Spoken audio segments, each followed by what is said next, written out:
So we are shooting Emerge episode 8 with Nate Nordstrom in the BrandHoot office space. So thanks for being here today. Thanks for coming over. Yeah. Welcome to the park. Yeah. So maybe to start, do you just want to give like your elevator pitch of what BrandHoot is and what you do here? Sure. We build custom websites and mobile applications. We do some branding work as well. Everything we do is from a strategy first perspective. So ultimately, it doesn't matter if something looks good or even if it works well, if it's the wrong thing. So we really spend a lot of time thinking about and working with our clients to make sure that we're building the right thing that's going to position them well for success, whether that's an application or a website, and it's a lot of fun. So you just celebrated your 5-year anniversary. Yep. Maybe not super recently, but within the last 9 months or so. Yes. You're at day 2095 or something? Yeah, I was actually just going to look at our website. We have a counter on our website just for fun that says what the current day is. So I'll pull that up here in a second. Yeah. But so in this past year, BrandHoot was one of 17 finalists in the whole country for the U.S. Chamber of Commerce's Dream Big Small Business of the Year Awards, which was a huge honor. So you guys got to go to Washington, D.C. and, celebrate as part of that Dream Big conference or event. So kind of what was that experience like for you and being nominated and getting to go to this national thing? So real quick, I just checked. Today's 2098. So I was close. Yeah, so you must have looked yesterday. Yeah.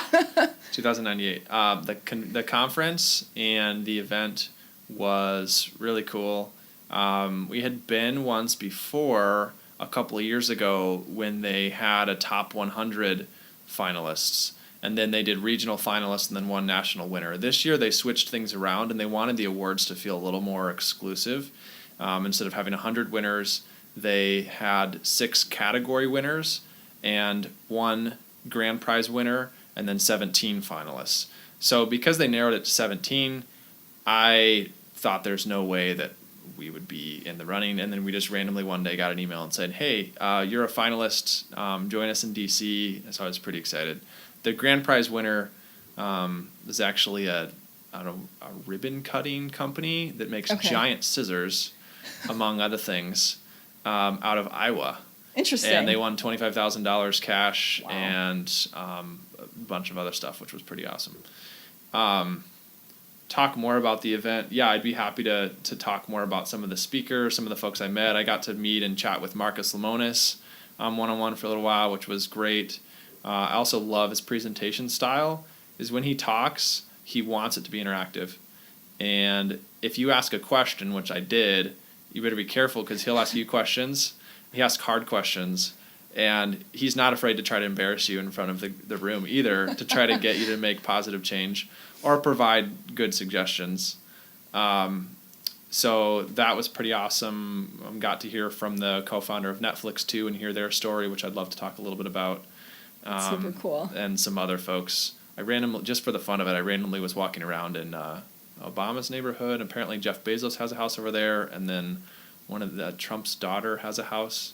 So really? I walked past her house, but you can't actually go on the street of Bezos and Obama's. It's it's its own little loop, and they've got 24/7 security guards at both ends of the street. So I was within 4 houses, but they won't let you look. Can't imagine why.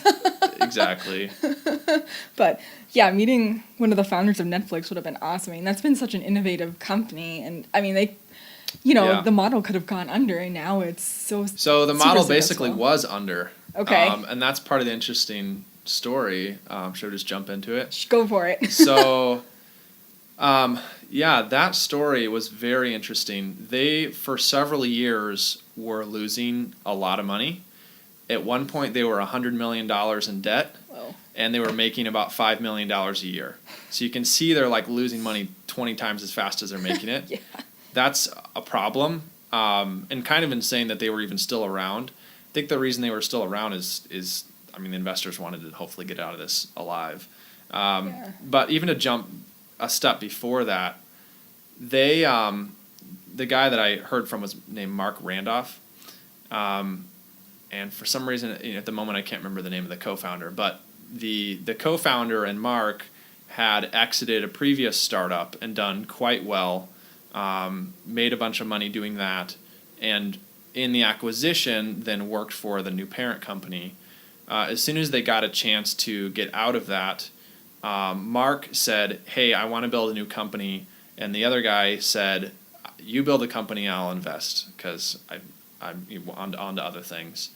And so what they did is they would go on drives, and I think it was an old Volkswagen van, I think every day.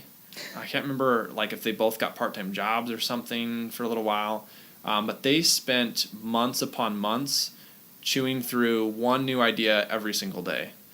And he said their ideas were all over the map. And eventually they did have an idea for, hey, what if we could, mail VHS tapes and like rental, whatever. That was before the DVD. So they put the whole thing on hold, and that idea on hold, and then they worked on a whole bunch of other ideas and just chewed through them in a day, and just didn't really find what they really wanted to do. They had the luxury of having exited their company and done quite well, so they had the time to experiment and talk about lots of things before they picked something. So one day, the DVD was invented, apparently somewhere out there in Silicon Valley, and Mark's the investor, his former co-founder partner, said, hey, this DVD thing just came out. I think this is the missing link on that old idea we had, because their theory was now they could mail these at an affordable price and the whole business model would work. So they just grabbed a CD. They didn't even have a DVD yet. They grabbed a CD, pretended it was a DVD, stuck it in an envelope that they got at Hallmark. They literally they were like doers. So if they had an idea and they were going to test it, they would test it that day. So they went and got an envelope, stuck a CD in it, mailed it to themselves or mailed it to one of the guys' houses, and it worked for a first-class stamp. And at that moment, they knew they were onto something. So they went all in at that point.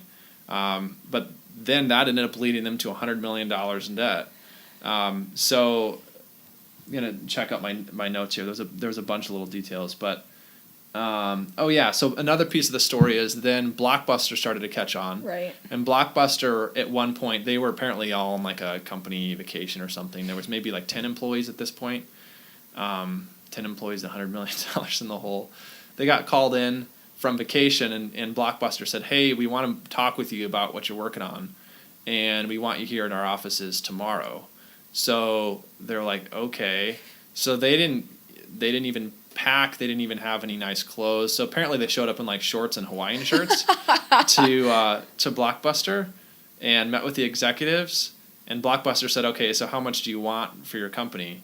And the Mark's investor and his friend hesitated, which was a bad idea, but they hadn't really thought about it enough. And he said $100 million, which was how much they were in debt. Exactly. And Blockbuster was like, are you kidding me? He said the meeting went terrible from there. Sure. Blockbuster didn't know they were in that kind of debt, but they just thought that was insane to ask for a company that was making $5 million a year. Right. At that point. Look who went bankrupt. So it only took a couple minutes, and they basically kicked him out of the meeting. Yeah. Well, so then after that meeting, the Netflix team said, okay, well, you know what this means? Now this means we're going to have to kick their butts. Right. And they're like, this is going to be really hard, but we're going to do it. So they then started running a lot of experiments inside of their company. And this is what led to the innovations that really started to turn things around. So they, at first, were running one new experiment a month, and then they would run one new experiment a week, and then they accelerated to where they were running one new experiment every single day. And they tried a lot of different things. It was all on their website, and they tried things to sign more people up. They tried different pricing models. They tried, etc. And it sounded like they'd tried hundreds of things. A couple of the really key things were originally they had a big warehouse and they were stocking tons of DVDs. Well, at one point they realized, wait a minute, if we eliminate late fees, go on a subscription model, then people will have the DVDs at their houses, and we can use everybody's house as a distributed storage. So they like totally took advantage of that opportunity and said, let's make our warehouse small, and we've got warehouses over the country now.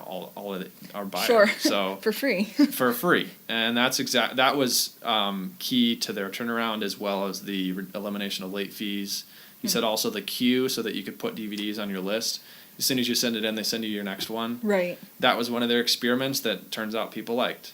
Oh yeah, no, I remember using this in college, probably, in the first couple years that it came out. And, I think that's a good lesson though too, in like learning from things that don't work and just trying things and not, I'm sure they worried if they fail, but you never know if it's going to work or not unless you they just were do it. they were in a big hole already. Right. So Yeah. you can't lose. They can't really lose. And they were of the mindset to do that anyway. But yes, it's definitely a good lesson. It's not like it was, just magic and now they have this great company. They weren't actually doing well for years. It wasn't even just months. It was years of actually looking pretty terrible. Do they still have the DVD shipping service, or is it all online now? Or all? I don't even know. I use that's the a good online. question. I actually don't know either for sure, but I think you can. Pretty sure you can. I think it's just a Probably. hugely limited portion of what they do. Yeah. So I feel like so many people have the Netflix at home, like on your smart TV and Yeah. stuff, and for $10 a month, it's a brilliant model. And I feel like TV is really interesting industry because it's something that was so ingrained and so like the same for so long, and now I feel like we're on the edge of like a drastic change here in the next couple of years in how TV is consumed. Yes. And it's really interesting. Yeah, they've definitely contributed to sort of the erosion of the traditional TV model. Yeah. And them and Amazon and others Right. like actually starting their own TV shows and like creating their own movies and Yeah. really unique stuff that they're Yeah. working on. Yeah, with Hulu and everything now, and everybody Yeah. wants all of these subscriptions, so you get their whatever handmade shows and stuff. Yeah, so. their unique content. Yeah, their Yep. original content. Yeah. Yep. Yeah, so I think that's the end of the story of what I remember, but it was quite fascinating, and the guy was very friendly, and so now what Mark Randolph does is he invests in startups and does the typical thing with that. But Yeah. No, very cool. It's cool to hear from those kind of names everybody knows, at least the company, and really hear the backstory behind. It's not all like sunshine and rainbows, right? it wasn't. But I think what surprised me the most was how long it took them. I think if I'm remembering correctly, it may have been about 8 years before they could look and say we're a big success. Yeah. It was like 3 or 4 years of terrible, and then like 3 or 4 years of we're growing but still not out of the hole. Did he say how? Before they broke through? So it took like 4 years to get up $100 million debt. He didn't say that He didn't say specifically. Okay. But before they were at a point where like they could tell they were going to be fine. Yeah. And they might even be safe to get more investment. Like they were on the right track. That's crazy. That would have been Yeah. cool to hear, for sure. Yeah. He stayed and talked to some people too after a little bit. That's always cool. Yeah. So, BrandHoot, 5 years old. So you've kind of transitioned from startup to definitely small business now with 10 employees. So what do you see as the next steps for your group here, and what should people expect from BrandHoot in the future? So we'll continue to do the things that we've always done, which on the service side, on the prototyping side, the strategy side, I think we'll continue to shift into product-based work and product-based revenue. Chamber Force, or as many people know it locally, HubSource, is a project that we'll be rolling out here in the next few months. And Chamber Force is the name for the underlying platform. You can expect that to us to be pushing that across the country. We're in talks with some other major cities, larger than Rochester, around the country, and hopefully we'll be launching that tool for them as well. Very cool. So it basically just is a landing spot for all the jobs within that city or a certain radius around that area. That's part of it. So a Okay. couple key things is that it gives the chamber. So workforce is a challenge Yeah. all over the place. It's not just Rochester's got a problem with workforce challenges. We have not even close to enough people, and it's Right. getting worse. And it's actually happening very similarly in other communities, even though they don't have DMC. And so there's a lot of communities that are looking for and asking for solutions. The Chamber of Commerce in these communities more and more is being seen as possibly the provider of that solution because they're already working with a lot of businesses. And every Chamber of Commerce I talk to is also growing, so I feel like it's their role in the community is also expanding a little bit at a time in these other areas. And so what it does is it gives the chamber, because they already have the scale, let's say like the Rochester Chamber, they've got 1,500 businesses. So the Rochester Chamber invests in a platform then that they can offer for free to all their members. So now all small businesses that are a chamber member are going to have this added benefit of, I can post my jobs for free that feeds through to Indeed. I have built-in applicant tracking workflow, so when I get 20, 30, 100 applicants, I can sort through them more quickly. And there's a company culture page, so each company can kind of talk a little bit about themselves, why I work here. So it provides a number of tools that all in would cost a small business a couple $1,000s a year to have access to. But it'd take advantage of the scale of the chamber, and then it's free. So those are kind of the keys to the business model, where it's a member benefit and it helps the community. Yeah, no, I think that's definitely makes it easier too to find those open positions, because you hear that all the time. There are jobs that where do you go to find them, and this just kind of streamlines it into one spot. That's the goal, and I think with any platform like this, when it's this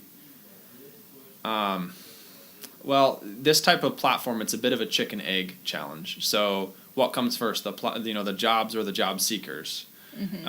Because if you don't have both on the platform, it's not going to work. So how that challenge will be addressed, and why I think it has a good chance of success, is because it's free for the businesses. So as a business owner, I say, well, why not? I need people, so I have the motivation to try something, especially if it's free. And so I'm hopeful that we'll get a lot of jobs posted. Yeah. So we talked a little bit about failure and the role it played in Netflix, but what kind of role do you think failure plays in business development in general, or have you kind of seen personally? Well, let's just say I've had like dozens upon dozens of experiments that have not worked before starting BrandHoot, and then even within BrandHoot, you have lots of little experiments, many of which the public never sees because they failed. Right. And then you have things that work. It's the classic saying, learn from your failures and move on and try again.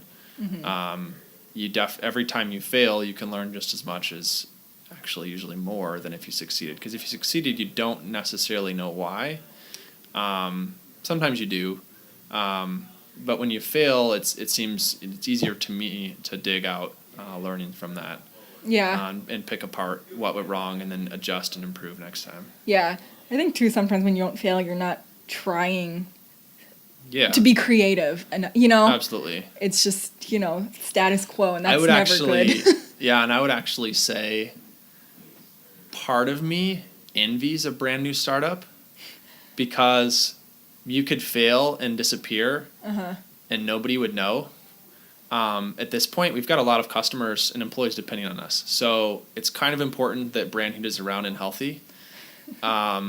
So I can't run a lot of like large experiments on BrandHoot, but what we can do, and we regularly do, is run small experiments that are on the fringes. Like initially, it was an experiment to launch the website services for small businesses and nonprofits under the name of Pixel Press, and that model is different than BrandHoot. So I ran it as an experiment that was actually nameless for a little while, and worked with a couple local businesses that I knew and said, okay, here's what I'm thinking to do, and I didn't charge a whole lot for it.